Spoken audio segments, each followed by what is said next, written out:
The morning of March 10th, 1945, Tokyo. 73-year-old Katsumoto Saotome emerged from his family's wooden house into a city that no longer existed.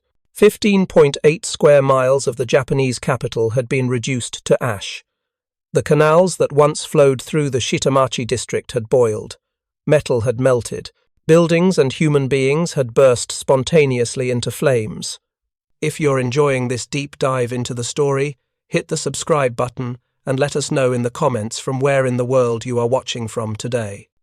What Saotome witnessed wasn't the result of a new secret weapon.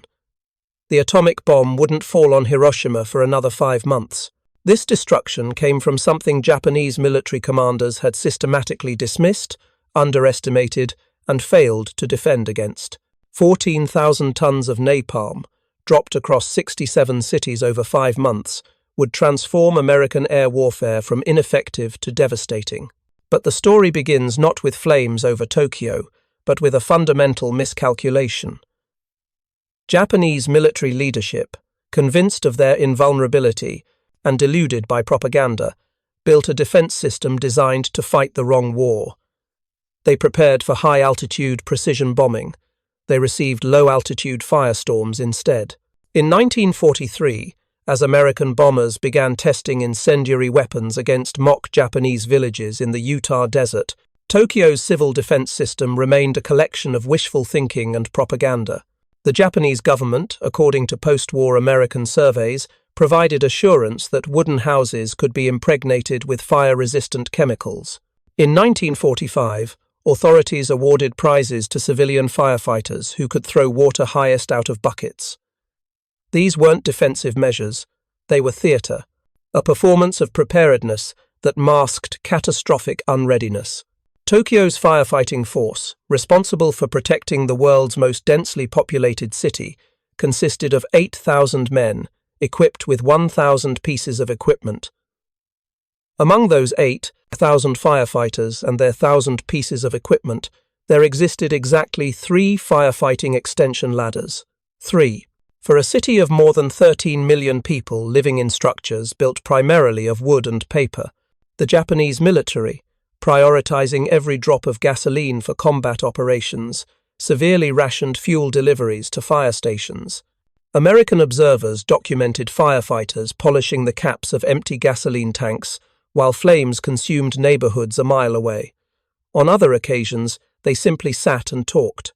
They hadn't had time to patch the ragged, worn-out fire hose that was all the Army and Navy had left them. Air raid shelters, the basic protection civilian populations require against aerial bombardment, were practically non-existent. United States officials surveying Japanese facilities after the war reported that less than 2% of Tokyo's population had access to shelters capable of withstanding bombs up to 500 pounds. The government's reasoning revealed the depth of institutional delusion. Officials believed that constructing air raid shelters would damage civilian morale by giving the impression that Tokyo could actually be bombed by the enemy. This wasn't strategic thinking. This was denial masquerading as confidence. The Japanese military's radar network, scattered across mainland installations and island outposts, sometimes detected incoming raids 150 miles offshore, but the quantity and quality of equipment remained inadequate for the burden imposed upon it. Navy picket boats patrolling the coasts consisted mostly of fishing craft rather than vessels designed for patrol duty. Only a very few were equipped with radar. Their results were as hit or miss as their methods. Air defense forces presented an equally inadequate barrier. By March 1945, Tokyo's defenses included an estimated 331 heavy and 307 light anti-aircraft guns. The 10th Air Division commanded approximately 210 combat aircraft, of which only 25 to 26 were night fighters. The 53rd Air Regiment, tasked with night operations, experienced difficulties converting to this role. Their training program was so intensive, it exhausted pilots before they ever engaged enemy aircraft. Anti-aircraft gunners, lacking sophisticated fire control equipment and adequate radar, found targeting aircraft at night nearly impossible. The radar stations had short range. The fire control systems were primitive. This defensive inadequacy wasn't accidental. It reflected fundamental miscalculations about American capabilities and intentions. Japanese military intelligence, influenced by their own experiences bombing Chinese cities, anticipated high-altitude daylight precision attacks against industrial targets. They prepared defenses optimized for intercepting bombers flying at 30,000 feet in formation during daylight hours. What they received instead was an entirely different form of warfare, one they had neither anticipated nor prepared to counter. The transformation began 11,000 miles away, in a basement laboratory at Harvard University. Valentine's Day, 1942. Chemistry, Professor Louis Fieser mixed naphthenic acid and palmitic acid with gasoline, creating a jellied substance that would fundamentally alter the nature of aerial warfare. He called it napalm. The name was a portmanteau of its two primary thickening agents, naphthenic and palmitic acids. What made napalm revolutionary wasn't its burning temperature, though it reached between 800 and 1200 degrees Celsius. The innovation lay in three characteristics. First, napalm greatly increased the probability of igniting other inflammable materials in the target area. Unlike conventional incendiaries that burned intensely but briefly, napalm continued burning until completely consumed. Second, its viscosity allowed it to stick to surfaces. Traditional gasoline-based incendiaries splashed and dispersed. Napalm adhered. It couldn't be shaken off, brushed away, or extinguished with water. Third, napalm wasn't self-igniting, making it safer to handle and transport than other incendiary agents like white phosphorus. On July 4, 1942, Fieser conducted napalm's first field test on the Harvard College soccer field. Members of the Cambridge Fire Department stood by as Fieser detonated white phosphorus into 45 pounds of napalm inside a makeshift pool. Flaming lumps of the gelatin flew through the air. Tennis players from nearby courts yelped in response to the explosion. Fieser had created something 6 times as effective as thermite, the military's standard incendiary. Within a year, 9 American factories were producing napalm in quantities that would have been unimaginable in early 1942. Production increased from £500,000 in 1943 to £8 million in 1944. £80 million total would be manufactured and deployed during the war. But napalm alone wasn't enough. The delivery system required equal innovation. Enter the M69 incendiary bomblet, created by the Standard Oil Development Company, funded by the Office of Scientific Research and Development. The M69 became known among American bomber crews as Tokyo calling cards. Each bomblet was a hexagonal steel pipe, 3 inches in diameter and 20 inches long, weighing approximately 6 pounds. Inside, napalm served as the incendiary filler. The bomblet's design was elegantly simple and devastatingly effective. 38 M69 bomblets were packed into each E-46 cluster bomb. The clusters opened at approximately 2,000 feet altitude, releasing their cargo. Each bomblet punched through thin roofing material or landed on the ground. 3 to 5 seconds later, a fuse ignited, a charge that first sprayed napalm from the weapon, then ignited it. If unobstructed, the burning fuel traveled up to 300 feet horizontally. When it struck a surface, the flaming fuel smeared out, producing flames 6 to 10 feet high. Each B-29 Superfortress could carry 40 cluster bombs in its bomb bay. That's 1,520 M69 bomblets per aircraft, and the raids involved not dozens but hundreds of planes. Testing began at Dugway Proving Grounds in Utah during 1943. The United States Army Air Force constructed adjoining German and Japanese-style domestic building complexes, complete structures built to exact specifications. The Japanese village included houses with tatami mats, shoji screens, low tables with cushions, storage chests, and bedding. Everything replicated down to the moisture content of the wood. The trials demonstrated what American planners had suspected. M69 incendiaries were particularly effective at starting uncontrollable fires in structures built primarily of wood and paper. The test results were quantified with bureaucratic precision. Against more substantial central German structures, 32 tons of M69 bombs per square mile were required to achieve complete destruction. For the simpler Japanese houses, the figure dropped to 68% of that amount. Approximately 125 tons per square mile would completely burn out an area of a Japanese city. The Office of Strategic Services went further, producing detailed maps of Tokyo ranking the city's 5 wards by susceptibility to fire. OSS analysts considered average density and structural composition of buildings. They even utilized risk assessments produced by Japanese insurance companies before the war. While the stated military objective was targeting small geographically dispersed light industry workshops, the decision of which specific neighborhoods to bomb was made based on how well American strategists believed they would burn. By late 1944, stockpiles of incendiary bombs accumulated on Guam, Saipan, and Tinian in the Mariana Islands. These islands, seized from Japanese forces in mid-1944, placed American B-29 bombers within effective range of Japan's home islands. The strategic situation had improved dramatically from earlier attempts to bomb Japan from bases in China. But improvement in logistics didn't translate to battlefield success. The initial bombing campaign, begun in November 1944, proved largely ineffective. B-29 superfortresses flew missions at altitudes above 30,000 feet, attempting precision bombing of industrial facilities. High winds, later identified as the jet stream, carried bombs off target. Cloud cover prevented accurate aim. Mechanical difficulties plagued the new bombers. Of 111 B-29s dispatched to attack the Musashino aircraft factory on November 24, 1944, only 24 bombed the primary target. The others hit port facilities, urban areas, or nothing at all. A December 3rd raid on the same factory achieved similarly disappointing results. Through January 1945, the precision bombing campaign accumulated costs without producing proportionate damage. The B-29 program itself was under scrutiny. Generals Henry Hap, Arnold, and other Air Force leaders needed to justify the enormous investment in the superfortress.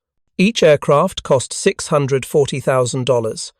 Research, development, and production consumed $3 billion, more than the Manhattan Project would ultimately spend developing the atomic bomb. And these expensive aircraft were achieving minimal results. Something had to change. On January 20, 1945, Major General Curtis LeMay assumed command of the 21st Bomber Command. LeMay, known as Iron Ass for his uncompromising determination, faced a stark reality. The precision bombing campaign wasn't working. Resources and lives were being wasted. Japanese industrial output continued largely unaffected. The Air Force's credibility as a war-winning service branch was under question. LeMay needed results. He needed them quickly, and he was willing to adopt tactics that other commanders found either too radical or too risky. LeMay studied the problem with characteristic thoroughness. The jet stream made high-altitude bombing inaccurate. Japanese fighter defenses, while weakened, remained a threat during daylight operations. Most critically, over half of Tokyo's industrial capacity existed not in large factories but in dispersed cottage industry, small workshops embedded throughout residential neighborhoods. Precision bombing couldn't destroy what it couldn't identify and target individually. The solution required abandoning orthodox bombing doctrine. LeMay proposed low-altitude night attacks using incendiary weapons designed to create firestorms. The bombers would fly at 5,000 to 8,000 feet, not 30,000. They would attack at night, not during day. They would strip defensive armaments to carry maximum bomb loads, and they would target not specific factories but entire urban districts where cottage industry was concentrated. LeMay's staff reacted with alarm. Intelligence officers predicted 70% casualties among the bomber force. Flying low and slow at night seemed suicidal. Removing defensive guns left aircraft vulnerable. But LeMay calculated differently. Japanese night fighter capability was limited. Anti-aircraft fire, hampered by inadequate radar and fire control, would be less effective against low-flying aircraft at night than against high-flying bombers during day. The risk was acceptable if the results justified it. On February 25, 1945, LeMay ordered a test. 174 B-29s conducted a high-altitude incendiary raid against Tokyo during daylight. The attack destroyed approximately 643 acres, roughly 1 square mile of urban area. Damage was significant but not decisive. The raid proved incendiaries worked against Japanese cities. It didn't prove they could win the war. LeMay decided to implement his full tactical revolution. The date was set, March 9, 1945. The target was Tokyo's Shitamachi district, a 3-by-4 square mile area housing an estimated 750,000 people with high concentration of small factories supporting Japan's war industry. American intelligence had correctly identified this area as containing dispersed light manufacturing. What they were about to do had never been attempted in warfare at this scale. They would create a firestorm that would make Hamburg and Dresden pale by comparison. If you find this story engaging, please take a moment to subscribe and enable notifications. It helps us continue producing in-depth content like this. The mission was code-named Operation Meeting House. 334 B-29s were dispatched. Each aircraft, stripped of most defensive armament, carried 7 tons of bombs for the 73rd and 313th Bomb Wings flying from Guam and Saipan. Aircraft from the 314th Bombardment Wing at Tinian, facing a longer flight, each carried 5 tons. The combined bomb load totaled 1,665 tons of incendiaries, primarily E-46 cluster bombs containing 38 M69 napalm bomblets each, 500,000 cylinders of jellied gasoline and white phosphorus. The first B-29 lifted off from Guam's North Field at 5:35 p.m. on March 9th. The others followed at 50-second intervals. It took 2 3/4 hours for all 325 dispatched aircraft to become airborne. They flew through the turbulent weather but found clear skies over Tokyo. Visibility was good, winds were strong. Conditions on the ground were cold and windy, with gusts reaching 27 to 45 miles per hour. The lead Pathfinder aircraft arrived over Tokyo around midnight. Their mission was marking the target area. They dropped M47 bombs, napalm-based incendiaries that started fires requiring mechanized firefighting equipment to control. The M47s created a large X pattern centered in Tokyo's densely populated working-class district near the docks in both Koto and Chuo city wards. The flaming X served as the aiming point for the bombers that followed. Richard Bailey of the 9th Bombardment Group, far back in the formation, could almost read a paper in his cockpit due to fires consuming Tokyo below. An ominous deep glow burned crimson on the horizon. The target was clearly marked. There would be no trouble finding it this night. Planes streaked low above the Pacific, 300 feet lower than planned due to LeMay's last-minute tactical adjustment. The lower altitude would increase accuracy and reduce exposure time over the target. Individual fires caused by the initial bombs swiftly coalesced into a general conflagration. The fierce winds whipped flames and created walls of fire that blocked escape routes for tens of thousands fleeing for their lives. The conflagration would have been classified as a firestorm if not for the prevailing natural winds. In this case, the wind didn't create the firestorm conditions, but rather spread the fire more rapidly and extensively than even American planners had predicted. Tokyo's civil defense system, such as it was, collapsed immediately. The 8,000 firefighters, with their 1,000 pieces of equipment and 3 extension ladders, faced an impossibility. The fires were too numerous, too widespread, too intense. Many fire stations had no gasoline for their equipment. The worn fire hoses, unrepaired due to material shortages, burst under pressure or leaked uselessly. Citizens formed bucket brigades, throwing water on flames reaching 6 to 10 feet high, fueled by napalm burning at over 1,000 degrees Celsius. It was, as one survivor would later describe it, like trying to extinguish the sun with a cup of water. The heat was so intense that in some places canals boiled, steel-framed buildings melted, glass liquefied and ran in streams. People caught in the firestorm died in multiple ways. Extreme heat killed some before flames reached them. Oxygen deficiency and carbon monoxide asphyxiation claimed others. Many were trampled in panicked crowds, fleeing walls of fire, only to encounter more flames ahead.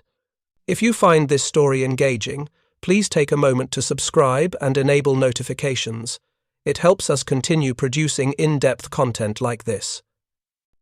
Those who jumped into canals, seeking refuge, found themselves boiled alive. The few air raid shelters that existed became ovens, baking occupants to death. Approximately 15.8 square miles of Tokyo were destroyed.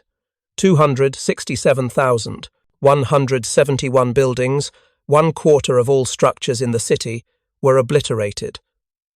More than 1 million people were rendered homeless. The death toll, according to official estimates, exceeded 100,000 people killed in a single night. Most were civilians. Most were women, children, and elderly. The able-bodied men were off at war. The complete evacuation of vulnerable populations hadn't begun in earnest yet. 279 of the 334 B-29s dispatched reached Tokyo and dropped their bombs. 27 bombers were lost, some shot down by Japanese air defenses, others caught in the massive updrafts caused by fires below, still others suffering mechanical failure. 90 American airmen were missing. 14 aircraft never returned. For the Americans, Operation Meeting House was a technical triumph. General LeMay and General Arnold considered it a rousing success. The mission to destroy Japan's cottage industry, at least in Tokyo, had been achieved. Strategic Bombing Survey analysts later calculated that Tokyo's industrial output was cut in half. The dispersed small parts manufacturing that fed larger factories had been eliminated in the targeted area. For the Japanese, March 10, 1945, represented something else entirely. The scale of destruction exceeded anything previously experienced in warfare. More destructive than the bombing of Dresden, more deadly than the fire raids on Hamburg, more casualties than would result from the atomic bombing of Hiroshima 5 months later. In one night, with conventional weapons, the United States had inflicted damage that would have taken months of precision bombing to achieve, if precision bombing could have achieved it at all. Japanese government response combined repression and propaganda. Severe penalties threatened anyone accused of spreading rumors or showing disloyalty. Propaganda campaigns focused on restoring confidence in air and civil defense measures. These efforts were generally unsuccessful. Few meaningful steps were taken to improve Tokyo's defenses after the raid. The majority of the 10th Air Division's senior officers were sacked or reassigned as punishment for the unit's failure. Only 20 aircraft were sent to reinforce Tokyo's defenses. These were transferred elsewhere 2 weeks later when no further attacks materialized immediately against the capital. But more attacks were coming. Many more. Operation Meeting House wasn't an isolated incident or a one-time experiment. It was the template for what would follow. In the week after Tokyo burned, LeMay's bombers struck Nagoya, Osaka, Kobe, and Nagoya again. All were attacked with incendiaries. The firebombing campaign had begun in earnest. Japanese commanders who had dismissed napalm, who had built civil defenses around propaganda rather than reality, who had rationed gasoline away from fire departments to fuel combat aircraft that couldn't stop the bombers, faced the consequences of their miscalculations. 14,000 tons of napalm would rain down across 67 cities over 5 months. What Japanese military leadership had considered unlikely, impossible, or manageable became the dominating reality of the war's final months. The transformation from precision bombing failure to area bombing success didn't emerge from better technology or increased resources. The B-29s were the same aircraft. The bombs, while switched to incendiaries, were no more sophisticated. What changed was tactical approach and psychological willingness. LeMay was prepared to do what the war required. He ordered attacks that would kill 100,000 people in a single night, if doing so advanced American objectives. The moral implications would be debated for decades afterward. Robert McNamara, who served on LeMay's staff analyzing bombing effectiveness from Guam, would later reflect in the documentary The Fog of War that LeMay himself acknowledged the moral peril. LeMay said that if the United States had lost the war, he and McNamara would have been prosecuted as war criminals. McNamara agreed with that assessment. But during the war, moral considerations gave way to military necessity and the imperative to achieve victory with minimum American casualties. Between March and August 1945, the firebombing campaign would achieve what years of conventional bombing in Europe never accomplished. It would systematically destroy Japanese urban industrial capacity. It would render millions homeless. It would kill hundreds of thousands of civilians. And it would be achieved not with advanced technology or massive resources, but with jellied gasoline, wooden cities, and commanders who dismissed the threat until the flames arrived. The story of how Japanese commanders came to dismiss napalm, how American planners came to embrace it, and how 14,000 tons burned 67 cities over 5 months is not simply a story of weapons and tactics. It is a story of institutional failure meeting institutional determination, of defenses built for the wrong war meeting an enemy willing to fight the war that would actually occur, of confidence meeting catastrophe. The morning after Tokyo burned, Curtis LeMay stood in his headquarters on Guam reviewing reconnaissance photographs. 15.8 square miles reduced to ash, 100,000 dead, 1 million homeless. His staff waited for his reaction. LeMay studied the images without visible emotion, then issued orders for the next target. The campaign would not pause. There would be no respite for Japanese cities to recover, reorganize, or prepare. The bombers would return immediately, striking different cities before Japanese commanders could process what had just occurred. March 11th, 1945. This industrial city, roughly the size of Los Angeles, housed approximately 1.3 million people and served as a major manufacturing center. 310 B-29s attacked, dropping incendiaries across the urban core. 2 square miles of the city burned. The cottage industry that produced components for Mitsubishi aircraft factories was destroyed. 841 people were killed, but the death toll was limited because Nagoya's population density was lower than Tokyo's and the attack was smaller in scale. Still, the message was clear. Tokyo was not an isolated incident. March 13, 1945, Osaka, Japan's second-largest city and a critical industrial hub. 294 B-29s attacked, 8 square miles burned. The densely packed neighborhoods along Osaka's waterfront, where small workshops produced war materials, were obliterated. 4,000 people were killed. 330,000 were rendered homeless. Osaka's industrial output dropped precipitously as both factories and the workers, who staffed them, disappeared. March 16, 1945, Kobe, 331 B-29s destroyed 7 square kilometers of this port city. 8,841 people were killed. 650,000 were displaced. Kobe's shipyards, which had produced warships for the Imperial Navy, were severely damaged. More critically, the city's role as a major shipping hub was crippled. The ability to move materials and products throughout Japan's remaining industrial regions was compromised. March 19, 1945, Nagoya again. This second raid on the city involved 319 B-29s, another 3 square miles burned. The cumulative effect on Nagoya's industrial capacity was devastating. What the first raid had begun, the second raid completed. 40% of the city, equivalent to Los Angeles in size, was now destroyed. In 10 days, from March 9th to March 19th, American bombers dropped 1,373 tons of incendiaries on 4 of Japan's 6 largest cities. 31 square miles of urban area were destroyed. The pace and scale of destruction had no precedent.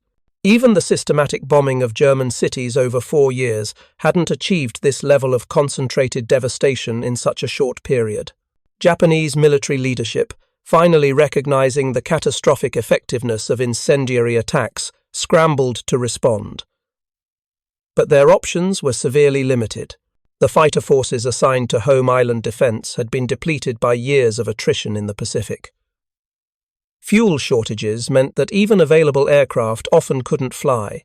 Pilot training had degraded to the point where many aviators lacked the skills to effectively intercept enemy bombers, particularly at night. Anti-aircraft ammunition was increasingly scarce. Radar systems remained inadequate.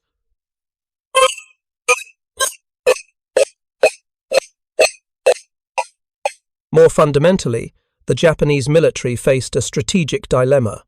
In April 1945, the anticipated American invasion of Okinawa began. Japanese military doctrine called for preserving all available forces for the defense of the home islands against the expected ground invasion.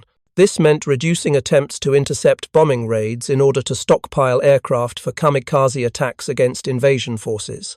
The decision to largely cease contesting air raids meant surrendering Japanese cities to systematic destruction in exchange for maintaining forces for a battle that would determine national survival.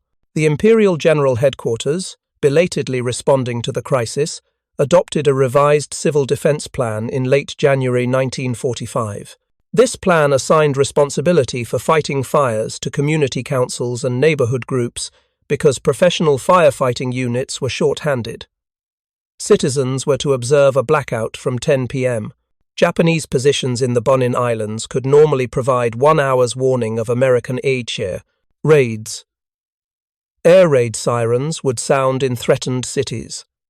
But warnings without adequate shelters, firefighting equipment, or evacuation plans offered little protection. Evacuations, which might have saved thousands of lives, came too late and were often counterproductive. In 1944, the government evacuated 400,000 3rd through 6th grade children from major cities, followed by 300,000 1st through 3rd graders in early 1945. These evacuations, while saving young lives, removed able-bodied helpers from civil defense efforts. More problematically, many local governments discouraged adult evacuation.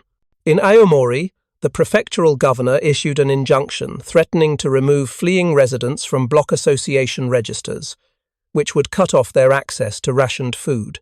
An official notice in the local newspaper likened evacuees to military deserters who had left their homes virtually empty and their city undefended.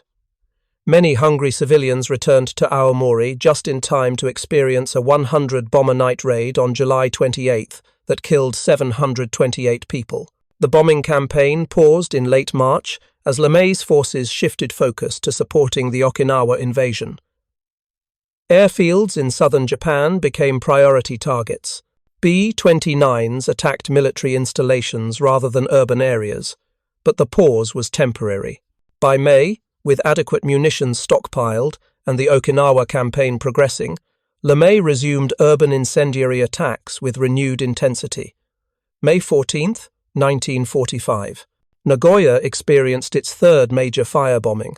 472 B-29s attacked, destroying an additional 3.8 square miles. The cumulative destruction of Nagoya now exceeded 50% of the city's urban area. Industrial output had ceased entirely in many sectors. The dispersed cottage industry that once produced small components was gone. Workers were dead, homeless, or had fled to rural areas. May 16th, 17th, and 25th. Nagoya was struck 3 more times. By the end of May, this city that had been comparable to Los Angeles in size and industrial capacity was effectively eliminated as a functioning urban center. What wasn't destroyed in the raids was abandoned as survivors fled to the countryside seeking food and shelter. May 23, 1945. Tokyo's second major firebombing. 520 B-29s attacked, the largest single raid of the Pacific War. 5.3 square miles of the city burned. The raid targeted areas not destroyed in the March attack. Imperial General Headquarters, recognizing the vulnerability of centralized command, had begun dispersing administrative functions. But the dispersion came too late, and was too limited to prevent massive disruption. May 25th. Tokyo burned again. 464 B-29s struck. The cumulative effect on Tokyo was catastrophic. According to Japanese police statistics, the 65 raids on Tokyo between December 6, 1944 and August 13, 1945 resulted in 137,582 casualties, 787,145 homes and buildings destroyed, and 2,625,279 people displaced. The campaign expanded to encompass smaller cities. Urban areas with populations between 60,000 and 325,000 became targets. These cities lacked even the minimal defences that major urban centres possessed.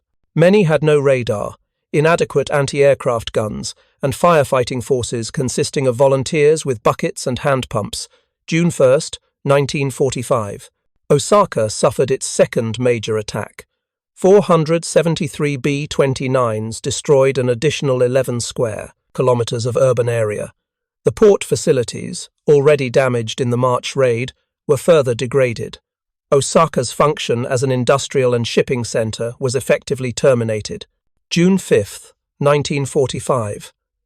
Kobe experienced another devastating raid. 473 B-29s attacked. The cumulative destruction meant that Kobe, like Nagoya and much of Tokyo, ceased to function as an industrial city. What hadn't burned in previous raids now burned. What had been damaged was destroyed. Survivors who had remained after earlier attacks now joined the exodus to rural areas. June 7th, 19th, and 28th. Osaka was struck 3 more times. The systematic destruction of Japan's second-largest city was nearly complete. Industrial output had dropped to virtually zero. The transportation infrastructure was crippled. The population, once 3 million, had been reduced by death and evacuation to a fraction of its former size. Throughout June and July, the campaign continued with relentless intensity. Smaller cities experienced the same devastation as major urban centres, but with even less warning and fewer resources to respond. Toyama, a city of roughly 70,000 producing aluminum for aircraft, was struck by 173 B-29s on August 1st. 99% of the urban area was destroyed. The city effectively ceased to exist. On July 27th, American aircraft dropped leaflets over 11 Japanese cities, warning they would be attacked in the future. The next day, 6 of these cities were struck: Aomori, Ichinomiya, Tsu, Uji Yamada, Ogaki, and Uwajima. The warnings, rather than being humanitarian gestures, served psychological warfare purposes. They demonstrated American air supremacy and the Japanese government's inability to protect its citizens even with advance notice. August 1st, 1945. More than 830 B-29s staged one of the war's largest raids, targeting Hachioji, Mito, Nagaoka, and Toyama simultaneously. The scale of the attack demonstrated American bomber forces' capacity to strike multiple cities simultaneously with devastating effect. Japanese air defenses, already inadequate, were completely overwhelmed. The human cost of the campaign exceeded initial American estimates. While planners had predicted significant casualties, the actual death toll surpassed expectations. Conservative estimates suggest that more than 300,000 Japanese civilians were killed in the firebombing campaign. Other estimates range as high as 900,000, when including indirect deaths from starvation, disease, and exposure following displacement. At least 8 million people were rendered homeless. Approximately 40% of Japan's urban areas were destroyed. The psychological impact on Japanese military leadership was profound. Commanders who had dismissed incendiary warfare as ineffective watched their cities systematically destroyed. The civil defense system, built on propaganda and wishful thinking, collapsed under the reality of napalm and firestorms. The industrial capacity that sustained Japan's war effort disintegrated as factories burned and workers died or fled. Emperor Hirohito, who had maintained relative distance from daily military decisions, personally toured the destroyed areas of Tokyo in March 1945. The devastation he witnessed ended his detachment from the war's reality. He began questioning military leadership's assurances about Japan's ability to continue fighting effectively. The emperor's growing awareness of the nation's true situation would eventually influence his decision to accept surrender terms. By early August 1945, 67 Japanese cities had been subjected to incendiary attacks. 180 square miles of urban area had been destroyed. The campaign achieved what precision bombing never could. It eliminated Japan's dispersed cottage industry. It destroyed the transportation infrastructure connecting remaining industrial facilities. It rendered millions of workers homeless, disrupting labor supply even for undamaged factories. Most critically, it demonstrated to Japanese leadership and population alike that their government could not protect them. Robert McNamara, analyzing the campaign's effectiveness from his position on Guam, would later reflect that between 50 and 90% of the people in 67 Japanese cities were killed or displaced. The proportion varied by city, but the pattern was consistent. Urban Japan was being systematically eliminated as a functioning society. When the atomic bombs fell on Hiroshima and Nagasaki in early August, they represented not a departure from American bombing strategy, but rather its continuation with more efficient technology. The firebombing campaign had already demonstrated American willingness to destroy entire cities and to achieve military objectives. The atomic bombs achieved in seconds what incendiary raids accomplished over hours, but the fundamental approach remained unchanged. Thank you for watching. For more detailed historical breakdowns, check out the other videos on your screen now, and don't forget to subscribe.